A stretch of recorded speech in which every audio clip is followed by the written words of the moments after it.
On the night of April the 13th, 1944, I escaped from Germany. I had been hiding in Freiburg for nearly a year, forged papers, forged ration cards. And then some people I knew put me in touch with a courier. For a fee, he would help you to cross the border to Switzerland. He took my money. We walked, I don't know how long. I was close to collapse. And then he left me. He said, follow the stream. There's a customs house. There'll be no light, but you'll find it. I felt between two worlds. I'd lost all sense of time and place. I kept falling, but felt nothing. And then, at last, I stumbled, and there was concrete, and such a pain in my leg. I was aware of a man coming out of a doorway. Wer ist da? I asked him where I was. Bitte, sagen Sie mir gleich, wo ich bin. Seien Sie ruhig. Sie sind in der Schweiz. Warten Sie, ich komme. And he said, you are in Switzerland, you are safe, it's all right, I'm coming. And Germany was behind me forever.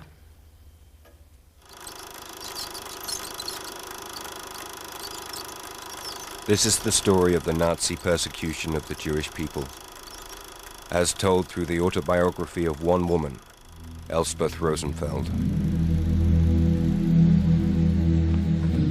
Elspeth was Christian, but her father and her husband were Jewish. And had she been caught escaping, she would have faced arrest, imprisonment, almost certain death. The fate shared by the many million victims of Nazi racism. Yes, please, as soon as you can. She's from Germany, I think. The customs man telephoned for a doctor, and he gave me some brandy, and then we waited. He's very busy, but he'll be here as soon as he can. And I don't know why, he didn't seem to want me to fall asleep, so he kept asking questions. And I found myself telling him everything. The whole story.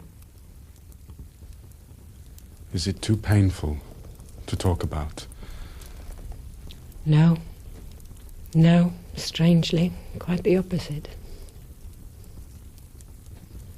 Because, you see, to tell my story meant I was alive to tell it. It meant I knew how the ending went. And the ending was me, there, talking to this foreigner. For so many years I'd been terrified the ending might be quite different.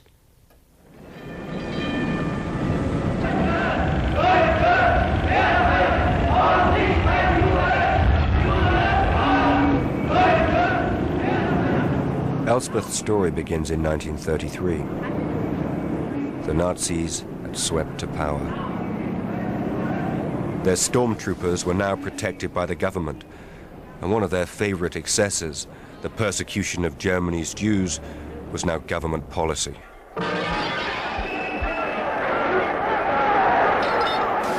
There were arrests, beatings.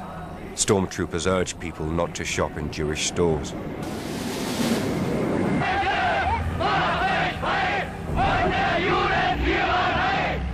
Seems so long ago. I remember the shock. Yes, but this explosion of hatred, it was so overdramatic, I couldn't take it seriously. I remember I was working in the prison services. I was a social worker. I had my hat on. I was on my way out the door, and the director phoned, and he said, "You shouldn't come to work anymore." And I asked, why? And he said, "You wouldn't be safe here anymore." And I remember thinking that was so funny. I mean, of all places, how could I not be safe in a prison? Was he a Nazi? I suppose so. I think that deep down many Germans disliked the Jews, but they kept their hatred bottled up, and then in 1933, pop, the lid came off. For years, the Nazis had spread the lie that Jews were to blame for Germany's decline. Now their policy was to stamp out that Jewish influence. Books by Jewish authors were burned. Jewish civil servants, lawyers, doctors lost their jobs and suffered public humiliation. For Germany's Jewish community, the basic right just to live and enjoy life like anyone else was suddenly under threat. They were ordinary Germans through and through, but now they'd been picked out, branded un-German, an enemy within.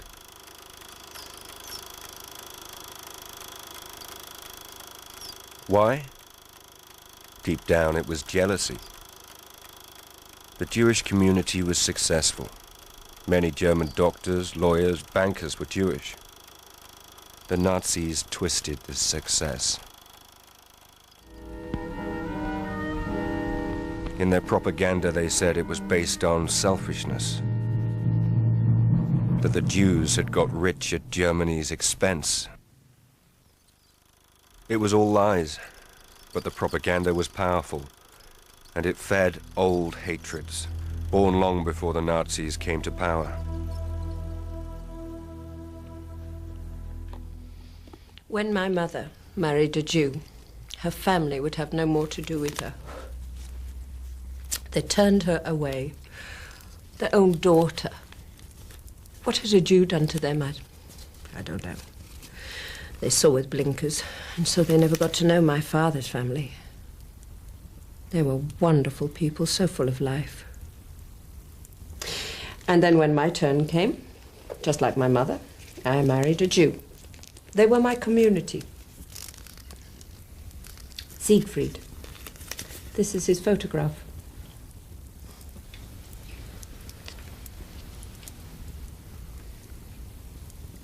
Is he... Dead? No, he is in England. I think. I have heard nothing for so long. Elspeth married Siegfried in 1930.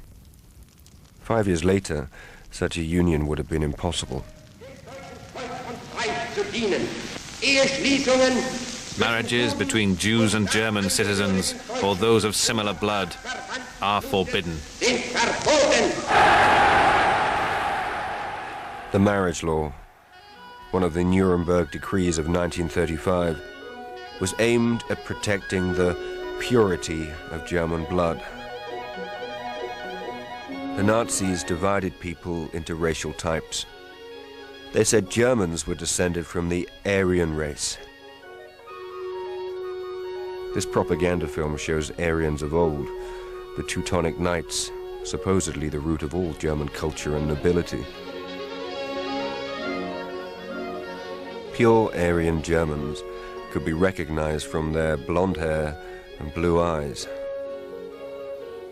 It was all a fantasy, but the fantasy was dressed up as science. Germans were being taught to think of other races as somehow less than perfect. And the German people bought the lie. Signs cropped up. Jews not wanted here. With the Nuremberg decrees, this discrimination was set down in stone.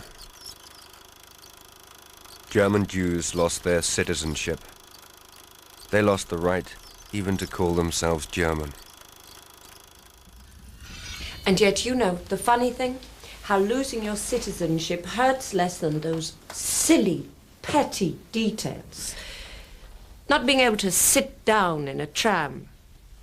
Public benches painted bright yellow, set aside for Jews only. I would not have sat there for my soul.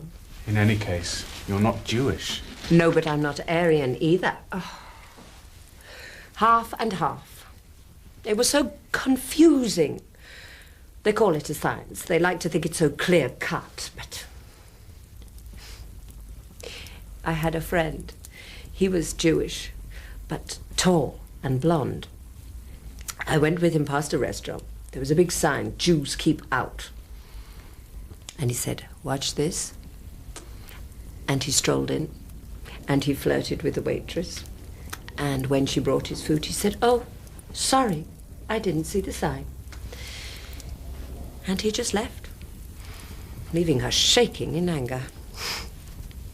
After Kristallnacht, they took him away. The Nazis never liked to be mocked. Kristallnacht, the night of broken glass, was on November 9th, 1938. It was a pogrom, an organized attack on German Jews. Across Germany, 100 synagogues were burned down. 300 Jews were killed. 30,000 were rounded up, mostly men, to spend a week in holding camps. A taste of worse to come.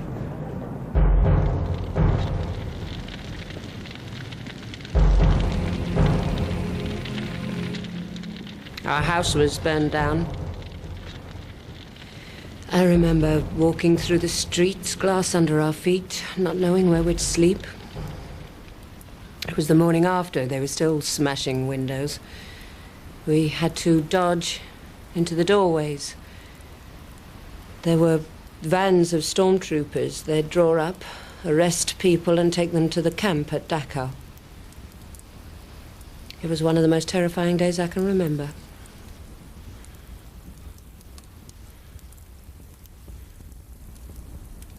Where did you sleep? There was a grocer that we knew. At first, she said, "There is no room, but come in, wait for my husband." And then her husband didn't return, and neither did her son, and so there was room.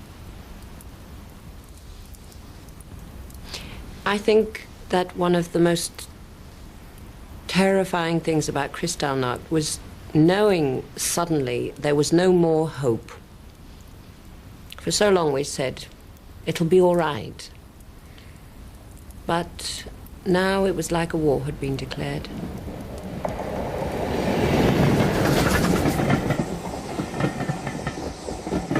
In the year that followed, a third of the Jews still in Germany left the country for America, Palestine, the United Kingdom, anywhere that would take them.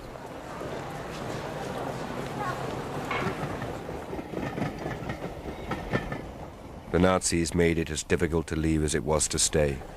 They could take nothing with them, and what they left behind was taken by the government. Other countries put limits on refugees. Queues at foreign embassies stretched around the bloc. One of those lucky enough to get an exit visa was Elspeth's husband, but Elspeth's own papers failed to arrive. We had promised that we would never be apart, and we hadn't in all our marriage, not for more than 1 or 2 days. And my husband said, "I won't go without you." Is that too tight? No. No. But he wasn't strong. He wasn't coping well with humiliations. And so I begged. Go. If I'd known then how long we were to part, I'm not sure that I would have had the strength.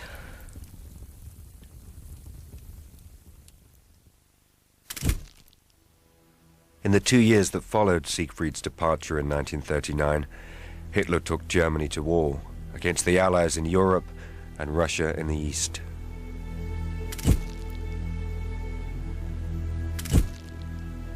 For all Germans, the war meant tightening their belts, but for Germany's Jews, the suffering was hardest.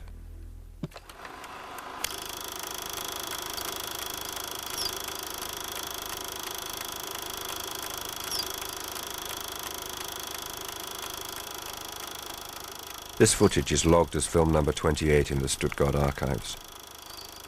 It was shot on October the 30th, 1941, as part of a war diary the city of Stuttgart had commissioned, and it shows delivery day at the Jew shop. After the war, a Stuttgart Jew called Frederick Marx viewed this snatch of film. He pinpointed the secret policeman caught idling on camera. But more than that, he questioned their staging of events. Any claim that Jews received the same rations as the rest was propaganda. We still had some meat till 42, then that was stopped completely. Well, there were no eggs. If the film shows crates being unloaded, they must have been ordered for the camera. And there wasn't any oil, though the film shows plenty. Lying is such hard work. Since 1939, new laws had increasingly hemmed in the Jews. Shops like these were now the only places where the Jewish community could buy food. For some, this meant a 6-mile walk every day from the outer suburbs. They weren't allowed on the trams. They weren't allowed radios, pets, typewriters. They had special identity cards stamped J for Jew. And most humiliating, a law decreed 2 months before this film was shot, all Jews in public had to wear a yellow Star of David on their clothes. I would walk through the streets of Munich with a star on my coat, like a leper, ringing his bell. Unclean. Once a woman spat in my face.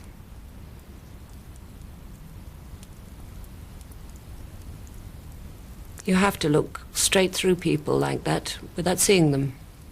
Or how could you bear it? During these months, Elspeth Rosenfeld was in a ghetto in Munich. Ghettos were special areas where Jews were kept apart from Aryan Germans. Elspeth's was crowded, but comfortable enough. A converted convent, 6 women to a room. In the east, in the countries Germany had invaded, Jews had also been gathered in ghettos. Here the conditions were terrible.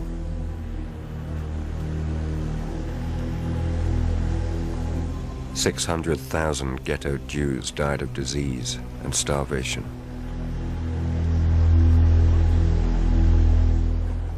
By conquering the East, the Nazis had vastly increased the number of people from so-called inferior races under their control, all to be made to suffer by the German master race. The Gypsies of Hungary and Romania, the Slavs,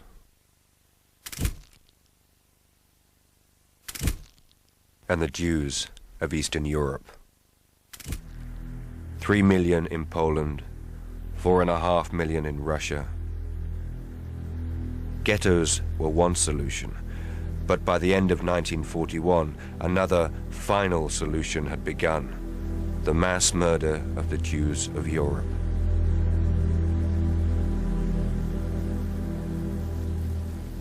Thousands of German Jews from Stettin were taken to Lublin in Poland. We used to send food parcels, and in return we got letters. And then the letters stopped and the rumors started. And then, in the spring of 42, it was our turn. We were taken to a barrack at the railway, and then 2 nights waiting, and then from the barracks to a railway embankment. There were Nazis there, I think.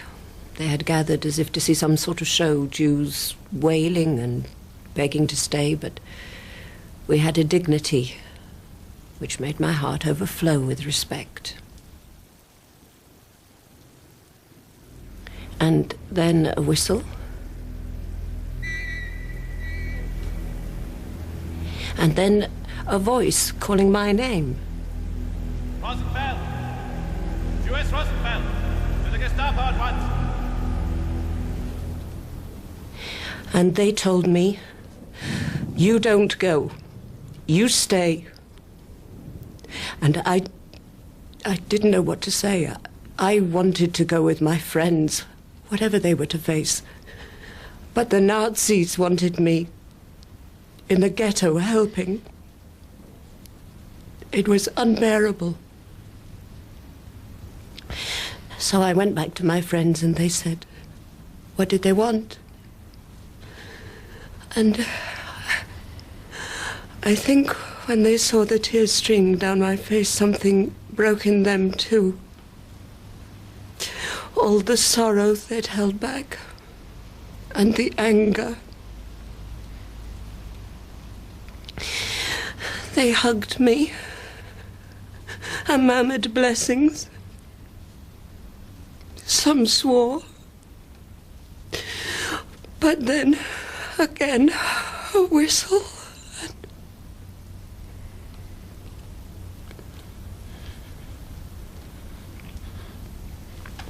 Did you ever hear from them? A letter?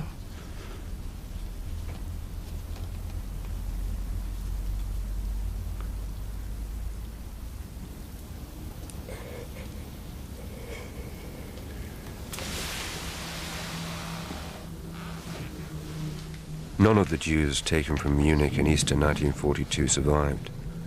Some were shot, others were killed by poison gas. Elspeth would have died too.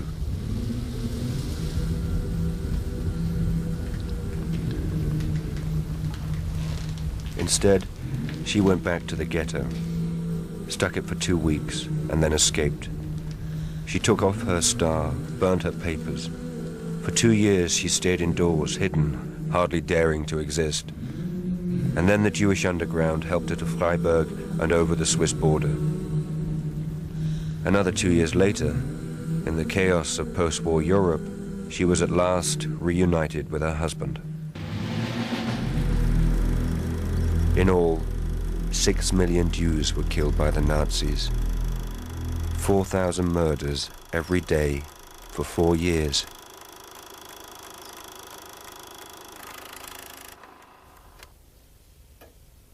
Fear is the worst thing we have.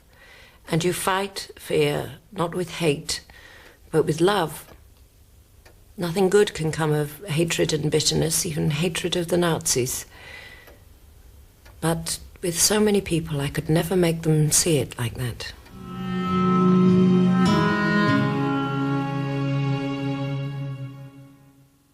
And Germany was behind me forever.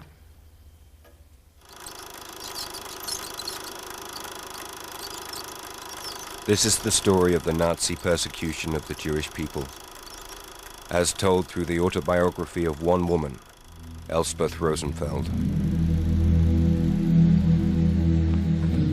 Elspeth was Christian, but her father and her husband were Jewish. And had she been caught escaping, she would have faced arrest, imprisonment, almost certain death.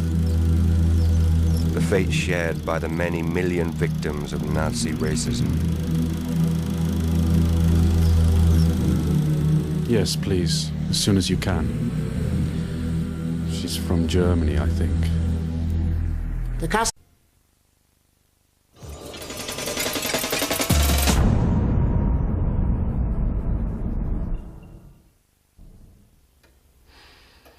On the night of April the 13th, 1944, I escaped from Germany. I had been hiding in Freiburg for nearly a year, forged papers, forged ration cards. And then some people I knew put me in touch with a courier. For a fee, he would help you to cross the border to Switzerland. He took my money. We walked, I don't know how long. I was close to collapse. And then he left me. He said, follow the stream. There's a customs house. There'll be no light, but you'll find it. I felt between two worlds. I'd lost all sense of time and place. I kept falling, but felt nothing. And then, at last, I stumbled, and there was concrete, and such a pain in my leg. I was aware of a man coming out of a doorway. Wer ist da? I asked him where I was. Bitte, sagen Sie mir gleich, wo ich bin. Seien Sie ruhig. Sie sind in der Schweiz. Warten Sie, ich komme. And he said, "You are in Switzerland, you are safe, it's all right. I'm coming." Adam's man telephoned for a doctor, and he gave me some brandy, and then we waited. He's very busy, but he'll be here as soon as he can. And I don't know why, he didn't seem to want me to fall asleep, so he kept asking questions. And I found myself telling him everything. The whole story. Is it too painful to talk about? No. No, strangely, quite the opposite. Because, you see, to tell my story meant I was alive to tell it. It meant I knew how the ending went. And the ending was me, there, talking to this foreigner. For so many years I'd been terrified the ending might be quite different.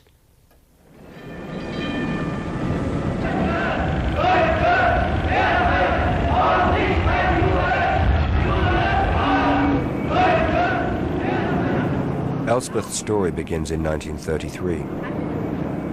The Nazis had swept to power.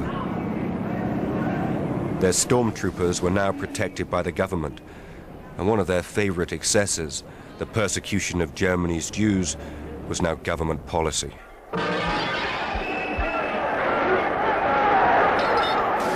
There were arrests, beatings. Stormtroopers urged people not to shop in Jewish stores.